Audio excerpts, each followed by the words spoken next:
Тағы да бір рет қайырлы күн достар, қалдарыңыз қалай? Маған көп сұрақтар келіп жатыр, мына сетевой маркетингді түпкі мағынасын түсінбейтін адамдар бар екен. Соларға бір қысқаша айтып өтіп кетейін деп жатырмын. Вообще сетевой маркетинг деген кезде көп адамның түсінігі бір жерден бір компаниядан зат алып оны сату керек дейді. Негізінде олай емес. Сет, интернет, маркетинг, сауда. Яғни интернет арқылы сауда. Яғни сіз өзіңізге сет, магазин құра бастайсыз. Мысалы, компанияның условиясы бойынша бұл айтады. Қаласаңыз, өзіңіз товар алыңыз да просто так для себя қолдана беріңіз дейді. Сізге мәжбүрлік жоқ, ол жерде жұмыс жасау керек деген сияқты.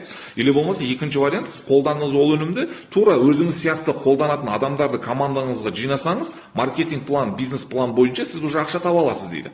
Түсініп отырсыз ба? Яғни өзіңіз сияқты адамдарды командаңызға жинай отырып, сіз сет құрасыз. Яғни сет магазин құрасы былайша айтқанда. Көрдіңіз ба? Вот это сетевой. Яғни сіз компаниямен тікелей прямой байланыста боласыз, сапалы, качественный заттарды қолданып отырасыз.